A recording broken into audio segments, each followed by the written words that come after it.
ปัญญาทางใจราคะโทสะโมหะและปัญญาทางใจเนาะความโลภความอิจฉาสยานี่แหละปัญญาทางใจปัญญาทางกายมันยังแก่โรคเอกโรคจับโรคหวานนี่แหละเนาะ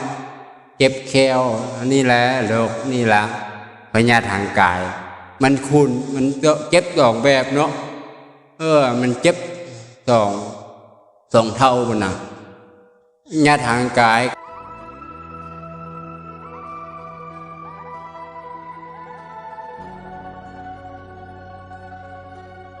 ขอน้อมแด่พระผู้มีพระภาคเจ้าพระองค์นั้นเป็นผู้ไกลจากกิเลสขอน้อมแด่พระสงฆ์ผู้เป็นนาบุญของโลกบ่มีนาบุญอื่นยิ่งกว่าขอน้อมพ่อแม่ครูบาอาจารย์และแม่ข่าวผู้สนใจในธรรมฟังธรรมด้วยความเคารพก็ได้เนาะมื้อนี้ก็ขึ้นอรถาก่อน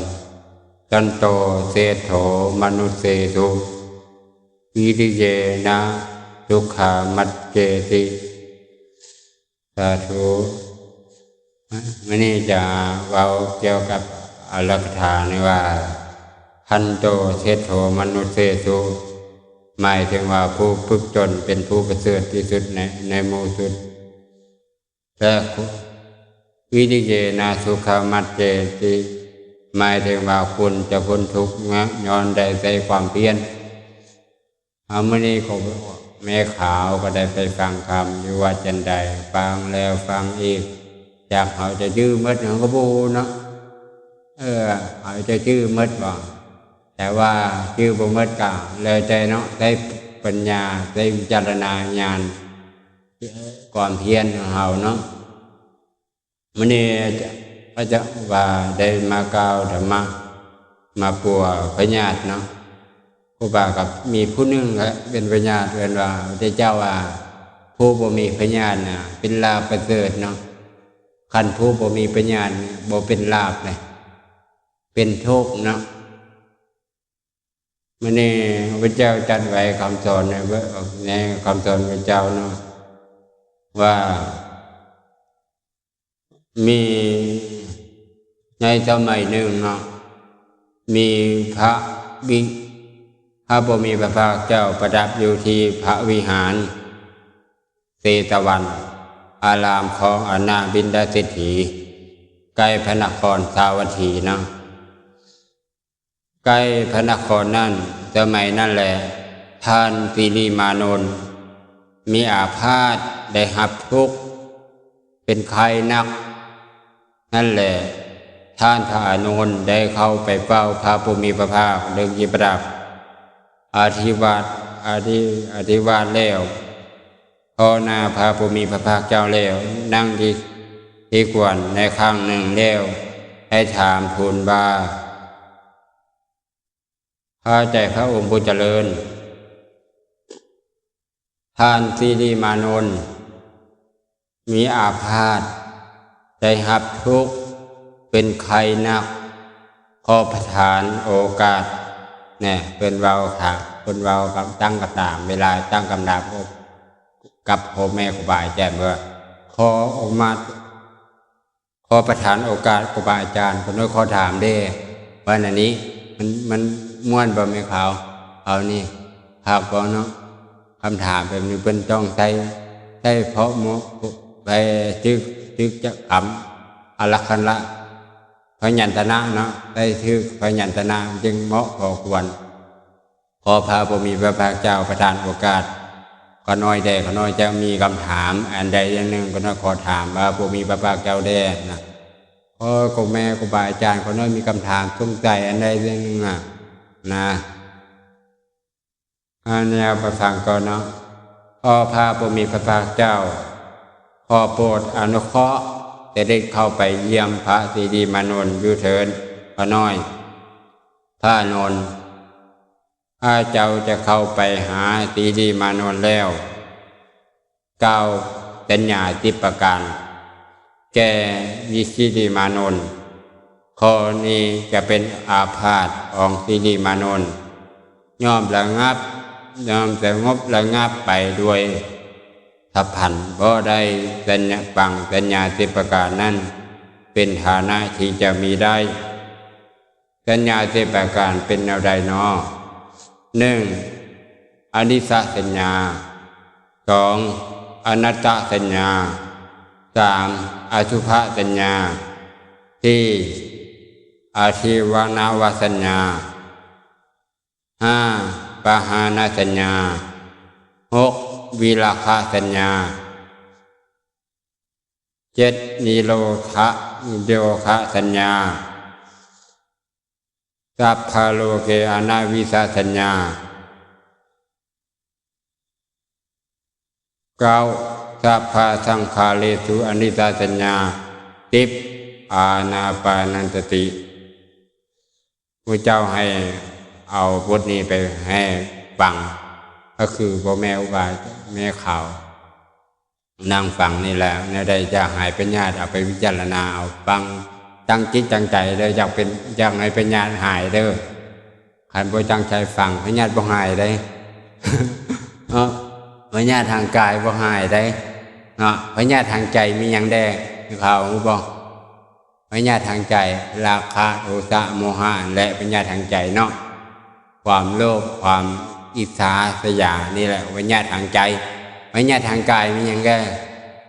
โรคเอกโรคจับโรคหวานนี่แหละเนาะเจ็บแขวนี่แหละโรคนี่แหละพญาทางกายมันคุณมันเจ็บสองแบบเนาะมันเจ็บสองเท่ามันนะญาติทางกายกับ50พญาติทางใจกับ50นับเบิ่งหาเป็น100เจ็บมันจำใดนักจำใดเนาะเอามาฟังว่าความหมายว่าการฟังเอามาฟังอันยันใดจะหายเป็นญาติลูกญาติต้องฟังให้ละเอียดให้เข้าใจแล้วไปวิจารณามีครูบาอาจารย์คนหนึ่งว่าเวลาฟังบทอันนี้อ่านก็อันนี้แต่สัญญามันก็คอยคือกินยาปลานี่แหละเนาะเขาบอกกินยาปลาก็เจ็บหัวเป็นบางเขาเขากินปั๊บประมาณ1 นาที2 นาทีเป็นอะไรหายวับเจ็บหัวอันนี้คือการไม่ต้องกินยาอย่างเลยเอาธรรมะอยู่นี้รักษาแล้วรักษาจนมันจะระงับพยาธิเนาะแต่ว่าเฉพาะคนที่ยังบ่ได้ถึงโสดาบันเชื่อยังบ่ได้เข้าใจคำสอนของเจ้าเชื่อยังเป็นโรคขาพยาธิหลายเนาะผู้มือนี้โลกอุบาก็บ่เคยเจอจากเกลือห่างก็ไม่เจอในสมัยเขานี่อุบาคิดว่าบ่มีโรคอันนี้โรคยังบ่โรคนอนบ่หลับเนาะอุบายังบ่เคยเจออย่างเกลือโรคนอนบ่หลับก็ไม่เห็นนี่ล่ะไอ้ว่าคือในคำสอนพุทธเจ้าบ่มีคือในคำสอนพระเจ้าบ่มีได้โรคนอนบ่หลับแต่มันเจอยุคนี้ล่ะก็เห็นมาฟังต่อเนาะความหมายว่าเป็นอย่างให้วิจารณาอนิจจสัญญามีอย่างใดพระเจ้าจัดไว้กับอานนท์ว่าอานนท์อนิจจสัญญาเป็นอะไรเนาะอีคุอานนท์อีคุในธรรมวินัยนี่เข้าไปแล้วไปนั่งอยู่ป่านั่งอยู่ขอนไม้นั่งอยู่งานว่างตั้งกายตรงดำรงจิตมั่นมีจิตหายใจเข้ามีจิตหายใจออกวิจารณาว่าหูบ่เที่ยงเวทนากับบ่เที่ยงสัญญากับบ่เที่ยงสังขารกับบ่เที่ยงวิญญาณกับบ่เที่ยงให้เห็นตามความเป็นจริงอย่างนี้อันนี้เอิ้นว่ายอมมีวิจารณาเห็นของบ่เที่ยงในอุปทานเขาเอิ้นว่าอนิจจสัญญาข้อที่1เนาะวิจารณาอันนี้เอาชื่อใดอยู่แล้วเนาะชื่อง่ายแต่ว่าครูบาค่ะวิจารณาอันนี้แหละเวลาเจ็บเป็นครูบาก็เอาจุดนี้แหละฟังธรรมะฟังบทนี้แหละอย่าหายพยาธินะกินยาก็กินแล้วกินอีกก็บ่หายย้อนว่าอย่างกรรมของเฮามันหลายกรรมของเฮาวิเวียนมันหลายโพดแต่ว่ากรรมที่ว่าเฮาเคยอดีตชาติเนี่ยมันหลายสำใดเขาบ่ฮู้แต่ว่ามันต้องผลมาเด้คือครูบาเคย แสดงธรรมบทหนึ่งไปบทหนึ่งว่าพญาติเนี่ยมันมาเยี่ยมมายามเฮานะมาเยี่ยมมายามเฮามันมาจนใดเฮาก็บูไม่อย่างบูเฮาบ่ทันตั้งโตเสืออยู่ๆปึ๊บเป็นไอเลยเนาะไม่กล่าวเนาะอยู่ๆเป็นไอบ่เป็นไอก็เป็นไข้เลยนะบ่ทันตั้งโตเลยอุบาก็กันได้อุบาเป็นผู้หนึ่งเด้อเป็นปั๊บบ่ได้ตั้งโตเลยบ่ทันรับมือเลยบ่ทันตั้งรับมือเลยนะเป็นปั๊บเลยโอ้ยนอนอ่อนรอดแล่นแล้วมันพอไปของหมอก็บ่แล้วได้เลยเนาะอันนี้ก็เฮาบ่ทันตั้งโตไปญาติมันมายามมาเยี่ยมมายามแล้วมาอยู่แล้วมันบ่อยากมึงอ่ะบัดนี้ไปยังบ่อยากมึงอ่ะมันได้กินมันได้กินอาหารแซ่บอยู่ดีแต่อยู่อาศัยที่ดีเนาะอยู่บ้านนอกมันทุกข์มันยากอันว่าอันใดก็ไม่ได้กินหรอไม่ยากนะมันอยู่บ้านนอกมันดื้อมันยากหลายอยู่ในเมืองมันสบายหมดมันก็เลยไม่อยากเมื่อยจะเกลือเมื่อไม่อยากเมื่อมันเลย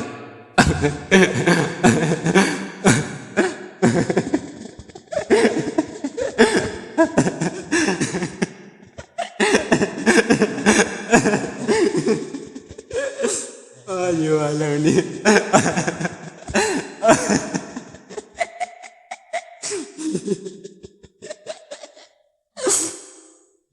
เอาเรื่องนี้มาแล้วดูเอาได้เนาะไม่อยากเมื่อเราก็เลยก็ว่ากันห้ามกว่ามัวบ่ได้นะก็ว่าก็ไม่อยากมัวมันก็มัวยึดมัวบ่ได้จะเกลือกำหนดจิตนะแบบก็กำหนดจิตบังคับมันนะบ่อยากมัวเท่บ่อยากมัวจักหน่อยเลยมันบ่มันแนวตลกนะก็ว่าก็วูอยู่แต่ว่ามันบังคับบ่ได้อันบังคับได้ก็ใครโอ้ยถ้าบังคับบ่ได้บังคับหลายมันเจ็บมันบ่สบายเป็นทุกข์บ่ก็คือเฮาบังคับเฮ็ดเวียกการงานบ่หันเฮาบังคับด้วยความบ่เต็มใจเฮาก็บ่อยากเอ็ดบ่เฮาเต็มใจเอ็ดอยากเอ็ดมืดมือก็เอ็ดบ่เวียกอันเดียวก็เอ็ดมืดเฮาเต็มใจอันบังคับเจ้าไปเอ็ดแม่จังเฮาก็บ่อยากเอ็ดบ่เต็มใจอันนี้ก็คือเอามาเว้าต่อนะพญาติเนาะอันนี้ว่าพระเจ้าว่าพิจารณาเนาะเว้าเรื่องอนิจจสัญญาเนาะต่อไป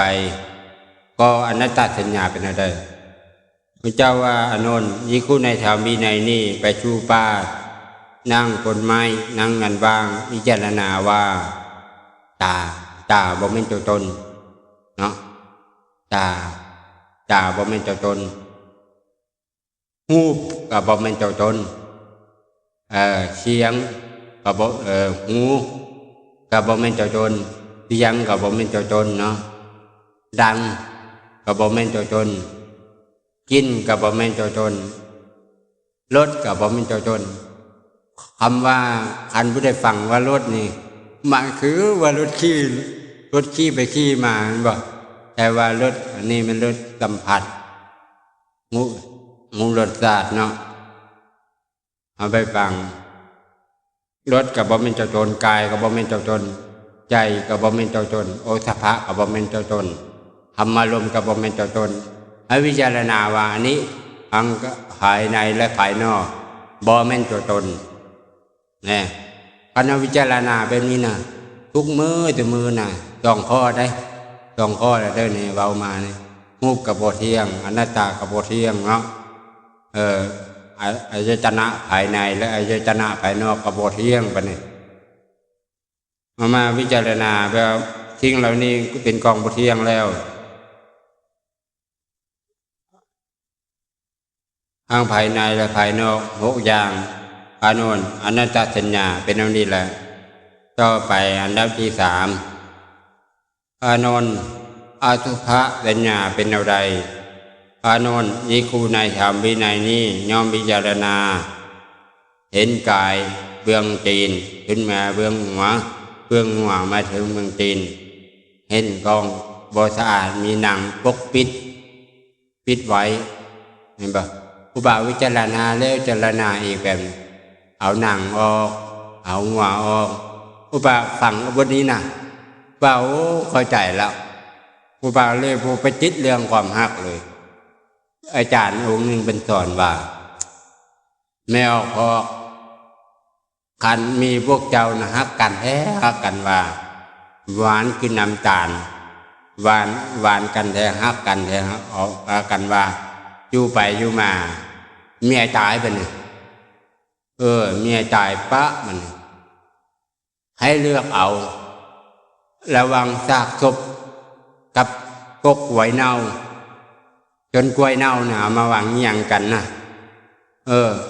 ให้พ่อออกเอาเลือกเอาระวังจนกล้วยเน่ากับซากศพนี่ให้เลือกเอาอันใดไว้งั้นไม่ออกไม่เขาเลือกเอาอันใดจนกล้วยเน่ากับซากศพเลือกเอาไว้งั้น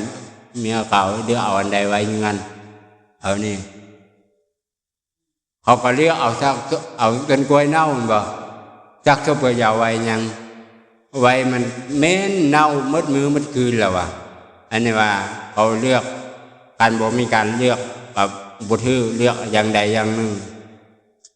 เป็นอย่างก็ว่าให้เลือกแบบนี้แต่ว่าแต่ก่อนได้ยินแม่ข่าวเคยเห็นบ่เวลาคนตายเขาจะเอาอันจนกล้วยนะเวลาอ่านสารวัตรเนาะเอาจนกล้วยมาแล้วก็ตัดนับตั้งแต่มันนี้จนไปเจ้ากับค่อยขาดกันบ่เป็นพ่อเป็นแม่กันแล้ววันนั้นนะตะกี้เห็นบ่สารวัตรเขาว่านะนับตั้งแต่มันจนไปเจ้ากับค่อยขาดกันบ่เป็นพ่อเป็นแม่กันละบ่ต้องมายุ่งร่วมกันจ้างคนจ้างไป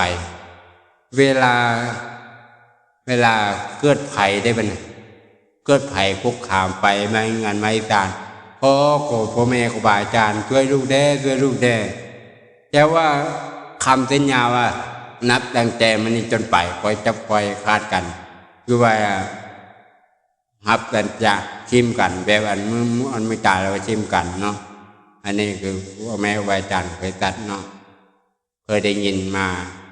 อุดาวแกผู้หานเขาเอ็ดมานะว่าเลยเอามาเล่าฟังเดาไปฟังเนาะมีนางที่เจ้าห่อเป็นไปด้วยของประสาทมีเล็บเนาะมีขนมีเล็บมีแข้วมีหนังมีเอ็นมีเนื้อในกระดูกมีกล้ามมีหัวใจเนาะมีหัวใจมีกระดูกมีฟังฟืนมีไตมีปอดมีไส้ใหญ่ไส้น้อยอาหารเก่าอาหารใหม่เนาะแล้วก็มีกระเทาะน้ำหนองน้ำเลือดน้ำเหงื่อน้ำมันไขพุนน้ำตาน้ำมันแล้วเนาะน้ำลายน้ำมูกน้ำมันแตกคอน้ำปัสสาวะเป็นผู้เห็นวิจารณาสิ่งเหล่านี้นะเราเห็นวิจารณาทุกมือเป๊ะเกินอย่างเกินเบื่อหน่ายเนาะเบื่อหน่ายแล้วก็พญานโลขาเราก็เลยค่อยระงับไปจละน้อยเราบอกฟังสิ่งเหล่านี้นะพญานของเราก็บ่สามารถจะระงับได้ย้อนเอาผู้ตามความเป็นจริงในคำสอนเจ้าบัญญัติไว้เจ้าก็เลยว่า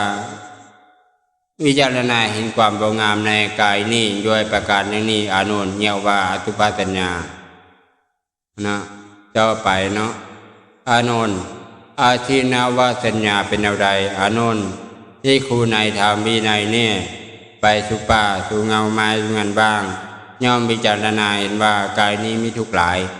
มีโทษหลายเป็นอย่างกายนี้มีโทษหลายแท้นี่เขาหูบังอันเอาบูจักโคตร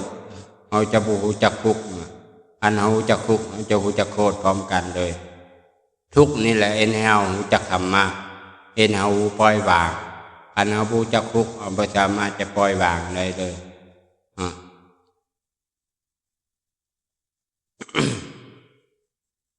พิจารณาว่ากายนี้มีทุกข์หลายมีโทษหลายเพราะฉะนั้นอาพาธเกิดขึ้นในกายนี้คือโรคตาโรคหูโรคดังโรคแควโรคแควแล้วก็โรคลิ้นโรคกายโรคขี้หัวโรคขี้ใบหูโรคปากเหม็นนะมีโรคหลายได้ห้องกายมันนับบ่ค่อยดอกมือนี้นับมาหลายจิกมาหลายเนาะโรคปากโรคฟันโรคไอโรคพื้นโรคไอหวัดโรคไข้ทรพิษโรคไข้เสื่องซึมโรคในโรคท้องโรคลมจะลบโรคท้องบิดโรคอาเซียนโรคลงหากเขาเคยเห็นบ่ลงหากมักหากนะก็บ่าเคยเป็นโรคหากตะกี้ก็บ่าเคยนั่งเคยนอนมีสองเพื่อไม่กล่าวบ่าเราความเป็นมาก็บ่ามีสองเพื่อนะบ่าตื่นขึ้นมาไม่กล่าวบ่าจกใจตัวเองไม่อย่างก็บ่าจกใจว่าบ่าง่ายใจอยู่เพราะหนูคือบ่หายใจเลยนะสัมผัสตัวเองว่าตัวเองหายใจอยู่เพราะนี่คือว่าตายแล้ววันนี้มันก็ตายแล้วเพราะว่าบ่หายใจนะแปลกเลยสัมผัสบ่ได้เลยสัมผัสการลมหายใจของเราบ่ได้เลยนะคิดว่าตัวเองตายอยู่โดนนึงหายใจมันจังมาแห้งจนแห้งเป็นจังหัวโอ้ยังบ่ได้ตายเชื่อคิดว่าตัวเองตายล่ะเพราะว่าลมหายใจบ่มีเลยสัมผัสบ่ได้จับอันนึงก็งูทุกอยู่แต่ว่ามันบ่ออกดังนี่มันบ่ซื้อออกดังก็เลยบ่ฮู้เนาะแต่ว่าเจ้าที่เอามาเข้าเรื่องเจ้าเนาะโรคในก็โรคลมจะโรคลงแดงโรคเสียบก็บ่ามักเป็นนะโรคเสียบมักเป็นเพราะว่าย่างไหวนะมันจะอันไม่ข่าวเคยเป็นบ่เวลาย่างไหวแล้วมันเสียบปึ๊บปั่นว่ามีเล็กอันนี้ก็มันแทงเสียบหน้า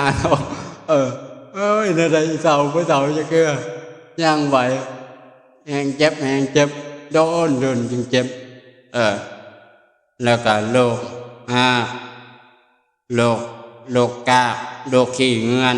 โรคผีโรคกาโรคลมพกพองโรคลมบ้าหมูโรคเอกโรคเปื่อยจามกระดูกหิวหนังโรคพื้นโรคแผลท้องอักเสบโรคมุดโรคฝุ่นละอองโรคอาเซียนเป็นเลือดโรคผีโรคบีโรคเบาหวานโรคบักซุมบักไส้นะเคยเห็นบ่เคยเห็นแล้วเนาะตะกี้มีได้โรคอันนั้นโอ้พากันไปทักยาวเทียวว่ายันเป็นโรคจุ่มโรคมักไส้ยันพ่อบ้าก็เคยเป็นอยู่โอ้เกือบนอนบ่ได้เมื่อคืนเลยนะพ่อบ้าเคยเป็นนอนบ่ได้เมื่อคืนเลย2 โมงกลางคืนนะไปนอนลงหม้อกิ้งไปกิ้งมาคันโตแท้เอาว่าเป็นหื่นมอดเลยไปนอนลงหม้อจนจำแจงจึงได้กลับวัดได้นามสโลมจึงได้กลับวัดอะไรโยมแม่ก็เลยไปซอกไข่ปลานะไข่ขาวๆนะมาให้กินก็อันนั้นก็เลยดีเลยแปลกปะเลือกแม่ข่าวเคยเป็นปะอันจุ่มมาแล้วเขามักเอาไข่บานนะไข่ขาวๆนะมาให้กินมันจึงดีไปดีอันพญาติขันโตนะเจ๊กี้เขามักเอาใบมะกันหันนะมาต้มอาบนะเอามาเอ็นนะเอามาเข้าเรียงจอนะโรคหิดดวงโรคอาพาธมีแต่เป็นสมุทฐาน อาพาธมีเสมหะเป็นสมุทฐานอาพาธมีลมเป็นสมุทฐานอาพาธมีไข้ตันอิริบาทเป็นสมุทฐานอาพาธมีเกิดจากฤดูแปรเปลี่ยนอาพาธที่เกิดจากบริหารบ่สม่ำเสมอบริหารกายบ่สม่ำเสมอนะก็คือจมเทียบว่ามื้อนี้เฮาให้ทานมื้อบ่ให้มื้อขี้ขานให้นะมื้อให้ยามอยากให้ละให้ยังไงละบ่ให้มันบ่เสมอมันบ่สม่ำเสมอเลยให้เราต้องให้ต่อเนื่องเลยก็คือการเฮาฟังธรรมเนาะอันได้ฟังแล้วอยากฟังตลอดอันบ่ได้ฟังเป็นอะไรมันบุคักก็คือให้ทานนั่นแหละโอ้มันนี้บ่ให้เราจิตใจบ่สงบอยู่มื้อหน้าบ่เฮ็ดละนะสำนึกผิดไว้มื้อหน้าให้ทานอีกล่ะบ่เฮ็ดแล้วเพราะว่าอยากให้เราให้บ่อยากให้มันสำนึกผิดเลยก็เลยตั้งใจให้ตลอดเลยเอาตั้งจอนะอาพาธนี้มีความเพียรเกิดกำลังเกินไปอาพาธที่เกิดจากวิบากแห่งกรรมความหนาวความร้อนความหิวความกระหายปวดอุจจาระโอ้จืนมาบ่าวบ่เคยจืนเลยบ่าวบ่เคยจืนจักเทื่อเลย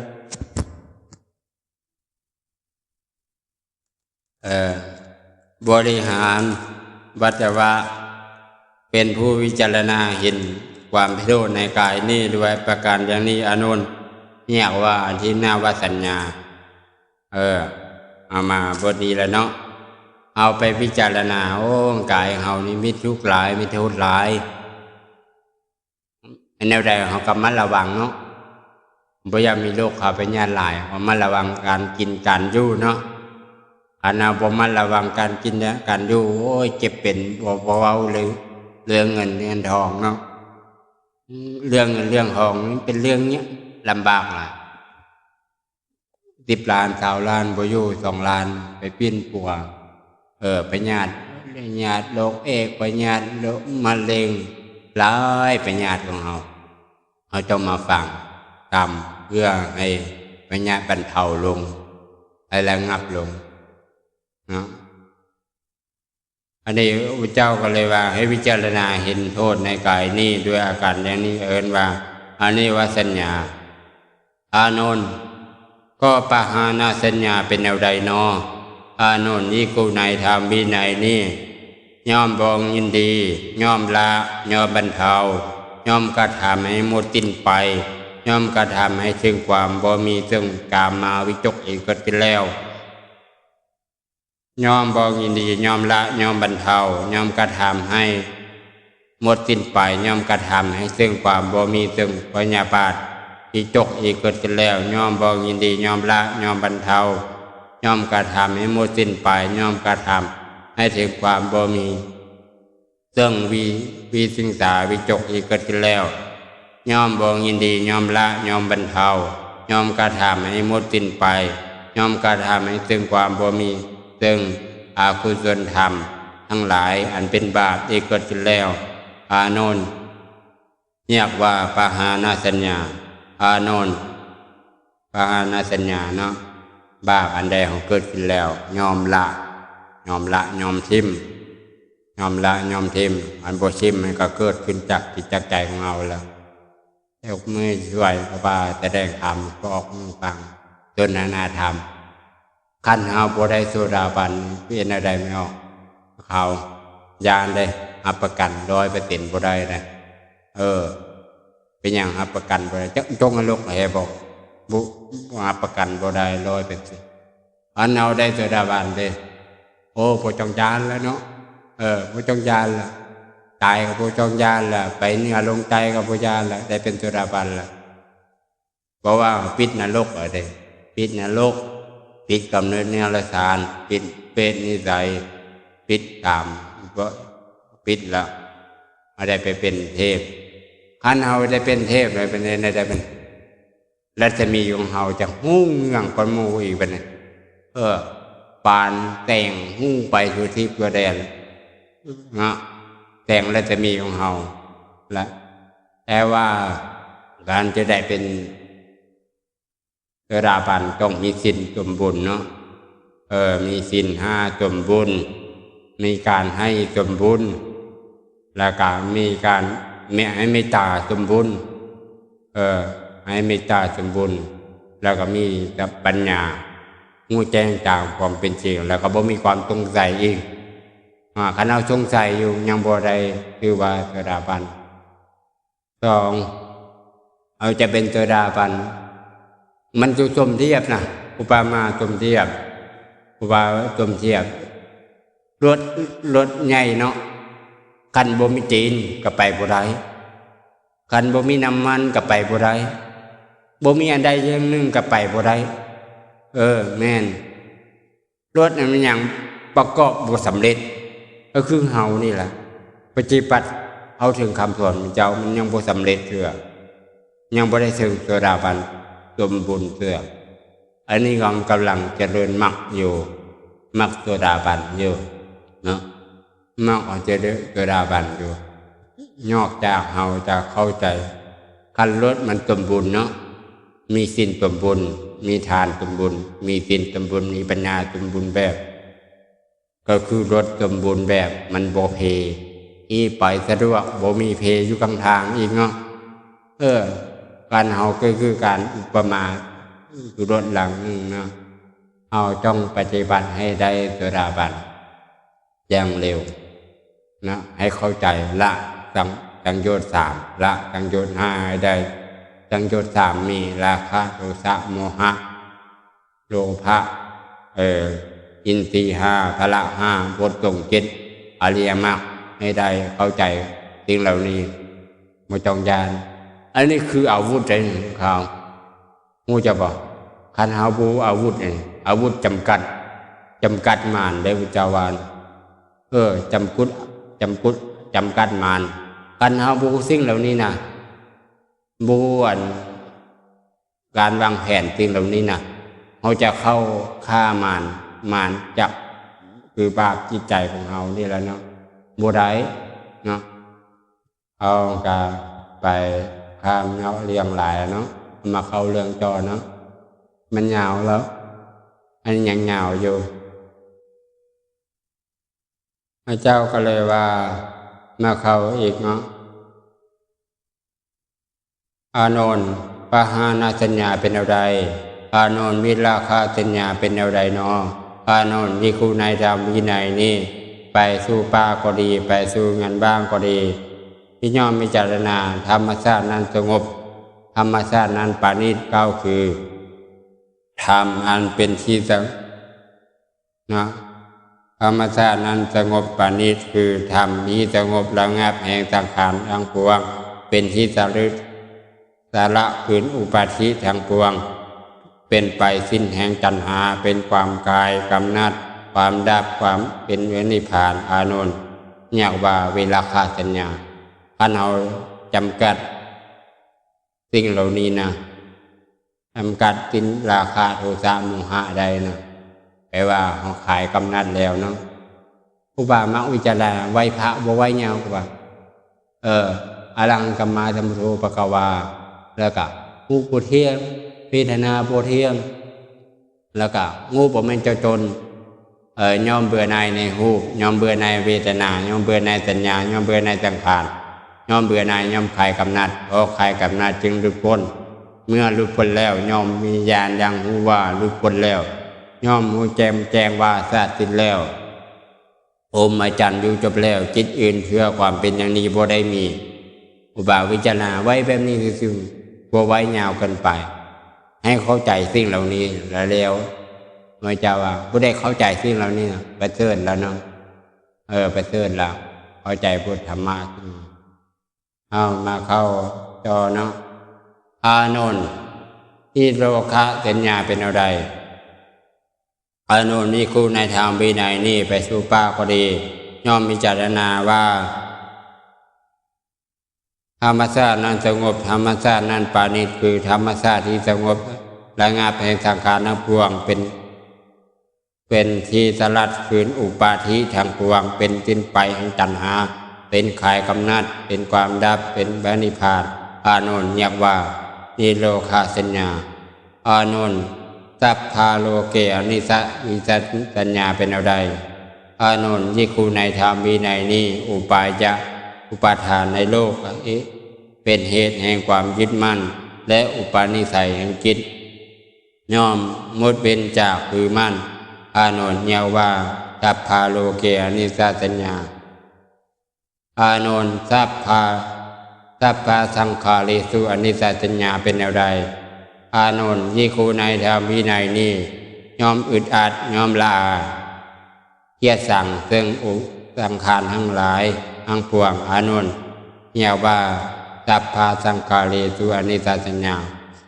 ข้อสุดท้ายอานาปานาจิอันบุคคลเจริญหลายพิจารณาเจ้าลมหายใจเข้าและลมหายใจออกพิจารณาบ่ยากก็จะว่าปฏิบัติหูลมหายใจเข้าแล้วเนาะเพียงบทเดียวพึกหลายๆยอมมีคนไงเมื่อภิกษุทำตามนั้นพระอานนท์ได้ฟังสัญญาเงียนธรรมสัญญาสิบประการนี้แล้วได้เข้าไปเฝ้าพระสิริมานนท์แล้วได้กล่าวสัญญาสิบประการแก่พระสิริมานนท์อาพาธของพระสิริมานนท์ก็ระงับไปด้วยสัพพันธ์พอได้ฟังสัญญาสิบประการท่านพระสิริมานนท์หายจากอาพาธนั้นก็โลกอันท่านสิริมานนท์ก็ได้ด้วยอาการอย่างนี้อันนี้คือธรรมะมัธยาวจัดไว้ผู้ใดฟังมีอยู่บทสุดบาลีแต่ว่าเขาฟังพูดไปก็บ่เข้าใจดอกแต่ว่าครูบามาแปลฟังความหมายสัญญาสิบประการเอาไปศึกเมืองดูใน YouTube ผู้ใดมีโทรศัพท์เขียนว่าสัญญาสิบประการพิมพ์เข้าไปเป็นไรมือใดเจ็บป่วยคันสั่งซื้อมือก็ดีเขียนว่าสัญญาสิบประการเขียนเข้าไปโหลด YouTube นะฟังอย่างจอเนื่องโหลดนอนฟังก็ฟังแล้วฟังอีกมันจะเข้าใจพญาติของเขาจะค่อยบรรเทาไปเจ้าหูทุกความพญาตินะมันมีหลายชั่วโมงนะมี5 ชั่วโมงจักฟังหมดจะว่าซ้ำเก่าเพราะว่าเป็นรวมเป็นอันเดียวซ้ำฟังซ้ำจนเราฟังจนเราเข้าใจไปละสัญญาสิบประการผู้บาเจ็บป่วยก็แบบเอาอันนี้มาฟังวิจารณาตัวนี้ล่ะตายมันเป็นตายเนาะญาณวิญญาณตายเราอุบายญาณจะอย่างเดียวทรมานทรมานนอนร้อนเลียดลำคาญบ่มักเลยปันเป็นปั๊บแห่งง่ายสำใดก็แล้วแต่ไปปั๊บเรียบร้อยบ่จงลำบากผู้ใดอันนี้คือมาก้าวสัญญาสิบประการเนาะให้เขาฟังพอเข้าใจบ่เข้าใจบ่เข้าใจแล้วหายอยู่บ่พญาติมันหายแล้วพอหายเราไปฟังจึ้มฟังหลายๆเสื้อล้นมันจะหายกันพอหายก็บ่ต้องกินข้าวให้มันเมื่อไม่อยากเมื่อก็เมื่ออะไรเนื้อเนาะไม่ญาติเนี่ยมันเจอเนาะแต่ว่าไล่ปีเนี่ยคือหมอปีไล่ปีเนาะไล่ปีออกจากผลอันนี้ก็อันเข้าใจแล้วก็อนุโมทนาเอาไปฟังพิจารณาให้ปัญญาโลกาเนาะครูบาก็เอามาฟังบทนี้ก็เพื่ออยากให้แม่ขาวครูบาทั้งหลายได้ยินได้ฟังเอาไปให้พญาติหายพญาตินำกันเนาะผู้ใดก็บ่อยากเป็นพญาติแล้วเนาะเป็นแล้วมันลำบากทุกข์กายทุกข์ใจนอนบ่หลับกินข้าวบ่แซ่บนอนก็บ่หลับเนาะอย่ามันหายกันแล้วเนาะก็บังคับมันบ่ได้ก็แล้วป่าค่อยเป็นค่อยไปนั่นแหละเนาะ ขออนุโมทนาบุญกุศลจงมาเกิดเป็นแม่ขาวจากจิตจากใจขอท่านทั้งหลายจงมีแต่ความสุขความเจริญหายพยาธิโลคาในการฟังคำสอนของเจ้าเพื่อจะได้เข้าถึงมรรคผลนิพพานขอท่านทั้งหลายได้ทำบุญรักปาจะน้ำอาตมาภาพขออนุโมทนา